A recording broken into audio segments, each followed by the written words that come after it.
Hey there, everybody. Welcome to our new edition of Big Brother Canada 9 live feed spoilers. We are now fully entrenched in Comp Beast Kiefer's HOH rank. Who would have thought Kiefer has won a veto, he's won an HOH. Yeah, he's doing all right. He's doing the most. Does he actually have any number one allies? That's a different story, but you know what? This is a good time to build those allies. When you're HOH, that's the time. We will talk through what's going on, who seems to be the target, the veto ceremony that just happened. I am still all in on this season. It's almost like we've got almost 3 different sides of the house now. We've got the Sunsetters, we've got the group. I don't know if they're still the oddballs anymore. I guess in true oddball fashion, they're all over the place. Yeah, everybody's kind of starting to splinter off into smaller groups, which makes it more exciting. This is a very fun season, but you know what? If you guys are having fun with us, why not hit that subscribe button, because we're here talking about the show. We're doing interviews with the evicted house guests. We just spoke with LATOYA days ago. That hurt our hearts. Oh, yeah, it really did. And also follow us over on Instagram at Matt and Jess TV. We had some fun this weekend. We got some pictures up for it. So check us out and follow us there. All right. So Kiefer, he got the power. What did he do with the power? What were Kiefer's nominations? So let's give you sort of the meat of everything that is going on if you just want to catch up what is happening on the live feed. So we've got Kiefer. He is the HOH. It was, we saw it was up between him and Austin. It looked like they were talking. I kind of thought maybe they were reaching some sort of a deal up there, but, this is where we're going to be going with this. So he wins the HOH. He puts up Rohan. He puts up Kyle. It's not too bad of a choice. I mean, they are working together. They are a duo. You don't really want to keep that going in the game. Rohan wins the veto. Of course, he takes himself off the block. And now my girl Austin is on the block. And a little bit earlier I said, we saw Kiefer and Austin talking. I thought they were working out a deal. Clearly, whatever that deal is, it still ended up with Austin being the replacement. I feel like Kiefer's doing one of those sort of things where it's like, well, we made a deal, but it was just for the initial nominations, and the initial nominations are over now. Here's the thing, Kiefer, if you felt really guilty about what you did previously in the house with the selling out of Victoria and all of that, aren't you going to feel like just a little bit guilty about this too if you actually made a deal? Maybe some of his, I feel guilty and I'm going to, throw myself on my sword is just all gameplay. I mean, he is kind of sort of flip-flopping back and forth between I'm going to play this sort of more honorable game and then I'm going to play this more lying game. Really, it feels like when he gets caught, he's just going to throw himself on the sword to be like, I am playing this honorable game. But when he's not caught, he said this, we are playing Big Brother. That is correct. Yes. You can sort of shift around and adapt to the game. And most times people who adapt are the people who win. Let's pose this question, because Kiefer, you know who voted to evict you at this past eviction show? Tashawn, Jedson, Beth. Kiefer, who are you working with now? Tashawn, Jedson, Beth. Is this bad on Kiefer, or is it bad on the other people for not bringing him over to their side? Listen, we have seen this before where there are people who know that they're not really part of the cool kids group, but they keep trying to be part of it, like our boy Ovi, who we really love. Yes. But I mean, this happens all the time. You just don't get a feel for where you kind of fit in these social dynamics. Yeah, they were really sort of throwing you under the bus last time, and now you're friends with them because you're in power. When you're not in power, what's going to happen? Kiefer, I'm gonna talk to you now, because I know you're watching this. I know you've got a direct line to our videos within the house. I know you've won 2 comps now. I know that is a little bit of a resume at the end of the game. Sure is. However, if you stick with Jedson, Beth, and Tashawn for the entirety of this game, you will not win, because you are going to be thought of as sort of a drag-along for those 3, because you are clearly number 4 to those 3, and the only way I think you make it to the final 2 with some of them is if they bring you, and they sort of claim they've done all the heavy strategic lifting for you.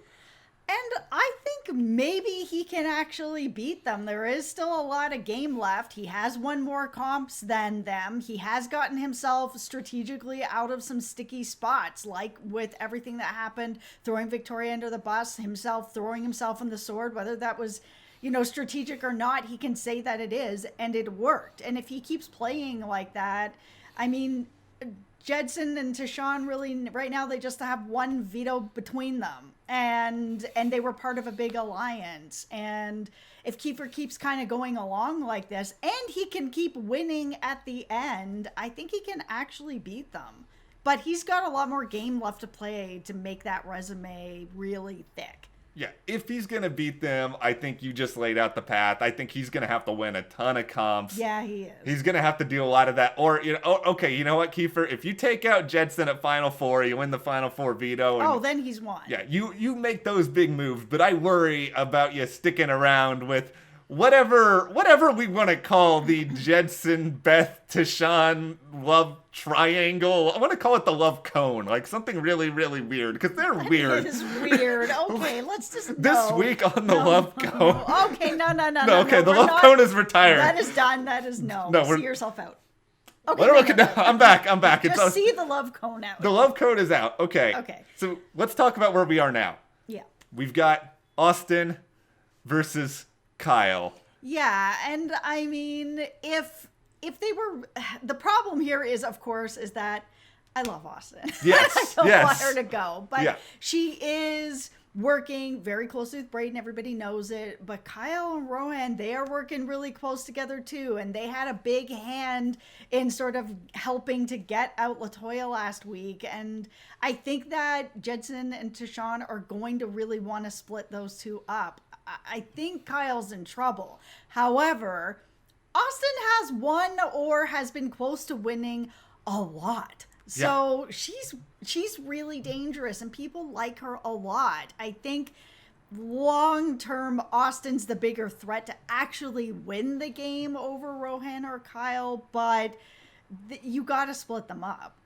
See, I would take out Austin here. Like, I'm not even gonna mess around. I'm too worried about her. Like, I am too biased. She can't go. All my favorite people are leaving. If this was like, who would I rather stay in the house? Yes, Austin a million times. Kyle, I will say this. Kyle has been more, I don't want to say captivating's not the right word, but he's got a little bit of this like weirdo swagger that I kind of appreciate a little bit. Yeah, he's strange. He's more compelling than I thought he was going to be preseason, but Austin is just fantastic, and I can't afford to lose her. But it is like, I don't think anyone is ever going to forget about the bromance that is Rohan and Kyle. Like, they're going to shoot themselves in the foot. They're going to say something ridiculous. They cause themselves a lot of problems.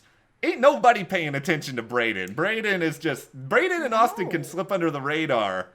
I worry. Especially Braden. He really is sort of under the radar. I mean, we just said that we talked to LATOYA, and she had said that he's sort of the most underestimated player right now he's in a good spot. People really like him a lot. He hasn't had to win anything. He's got people protecting him. People, that can take you really far in the game. Can it win you the game? Not really. I mean, we haven't really seen that kind of gameplay win you the game, but it can get you really far in the game. The thing is LATOYA also told us that she, there's some regret in not getting out Rohan. And I know he can't leave, but Kyle can. And maybe if Tashawn and Jedson are thinking that way, sort of, oh man, we had a chance, we should have, woulda, coulda. Now we actually can. It's come up again. Let's just get rid of Kyle and move on. Yeah, like I think there is a sentiment in the house right now that, we want Austin out, but we don't necessarily want Austin out over splitting up Kyle and Rohan at this moment. Now, I will say, I would really love if Kyle does go. If Rohan is sort of by himself to a certain extent, can we have a Vic Rohan, a Vic-Han alliance, or I don't know what we call this, Victoria? Like, give me these two together, because they're diabolical, and they could cause damage. The thing I worry about is if Rohan is on his own, that Tashawn and Jedson are going to pull him in, and then we're going to have a bro alliance rolling over everybody. That is what I am worried about. So, I hope not. Victoria, Here is a lasso. Here we go. It's in the frame now. Lasso Rohan. Is that what this is? Yeah, it's a small, it's a very tiny rope. Okay, you tiny lasso Rohan. You reel him in. There you go. And then you just force Rohan to work with you. Force. Because you know what? I want to see that. I don't know for how the you-know-what is Victoria, who just nominated Kiefer, and Kiefer was in danger of being evicted at times. How in the world is Victoria managing to just sort of not be put up at this given point? My feeling is that they had enough talks where she really promised him that he wasn't going to go, and that, you know, some of what he said, I'm sure falling on his own sword was genuine. I'm sure some of it was gameplay. Yeah. But it worked for whatever reason, where now the two of them are on a better page, where she said, you know, okay, you're not gonna go home. I promise you, I'm gonna get you through it. And she did. So at that point, maybe that's earned some goodwill with Kiefer, where he's like, she said she was gonna take care of me, and she did. However, then working with Judson and Tashawn, I mean, they were straight up, nope, as soon as we have a chance, she's gotta go. So where Kiefer actually stands, who knows? And that actually makes him very dangerous. Here's what I sort of like about if Victoria wins the game and she keeps playing like she is right now, I'm going to say she's a top tier winner, because Victoria this week with Kiefer in power, she's like whistling her way over to the Sunsetter. She's like, hey guys, what's going on, buddies, pals, chums? Yeah. It's like, she is so good at just sort of attaching herself to power and finding a way to distance herself from the other side. It's really kind of remarkable, and nobody seems to, they care, but it doesn't seem like they care enough to actually be like, we need to take her out right now. Yeah, and they should be worried about her, because she's playing really smart, she's winning a lot of stuff, and she's has no problem going after people who are strong. And that is the scariest part about it, because we have seen season after season after season where everybody's afraid to go after the strong people early, which is what you should be doing to win the game, I think. Mm-hmm. I don't think you need to hide behind a strong person. I think you can get a strong person out and be the strong person yourself, which is what Victoria has been doing. So keeping her in the game, and if she wins next week, all the big players better be worried. They should be worried, and it will be hilarious if Victoria, who's just like, hey, buddy, old pal, this week to the Sunsetters, has been like putting Jed and Tashawn on the block next. I would love it. Okay, here's I'm gonna metaphorically draw a picture here. All right, here we go. Okay, this is the Sunsetters picture over here, and you've got Jed, Tashawn, Kiefer, and Beth. They're all in there. They're having a good time. All right. Then we've got the Austin, Beth, Kyle, I'm not Austin, Beth. The Austin, Braden, Kyle, Rohan. I'm drawing it over here for you. There you go. That's sort of a picture. It looks like this. Oh, right. Wow, why did I not see that coming? Okay. And then you've got a teeny picture at the very end here. This is sort of the picture of Victoria, Tina, Tara, the what are you people doing picture, which is just we're going to do whatever we want. Like Tara, I don't think anyone really cares that much about Tara in the game, but Tina is actually my pick for who's in the best overall spot, because Victoria is basically juggling like bowling pins on fire at the moment. It's really entertaining, but eventually she's probably going to drop one. She's got to keep winning, and she really does have to lock down who she's working with.